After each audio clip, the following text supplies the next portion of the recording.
Thầm cảm ơn bao người chiến sĩ thầm lặng vì nhân dân quên mình trong Covid. Ngày đêm chiến đấu hết mình phải rời xa mái ấm gia đình, mùi tuôn rơi bên hệ mắt thay vì trong đêm.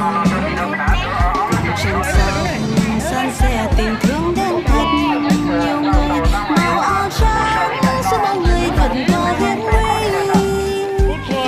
Cột lót chế hùng nghèo lắm. Bên nhau giấc ngủ cũng chẳng có được bình yên, dù cho có khó khăn cũng chẳng có lầm tâm, đồng lòng vẫn tin người dân.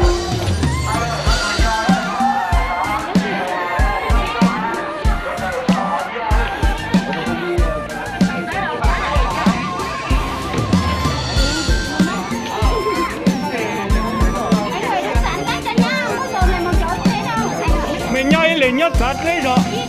Nhất thật đấy. Việt Nam ta bao đời vẫn luôn kiên cường, dù không bom không đạn vẫn hiên Cái đầu nhoi ít rồi thật đấy rồi.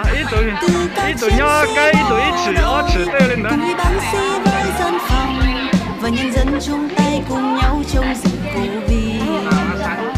Hãy thường không việc gì xin cho rời khỏi nhà, ngoài kia có Đây bao đăng ký à người sếp? ngày đêm đấu tranh. Đăng ký cho cháu với. Sẽ không còn tin buồn nếu đoàn kết vững bước giữ niềm tin, cùng nghiêm túc cách ly. Mà cháu từ sáng giờ chưa sức khuẩn tay kìa.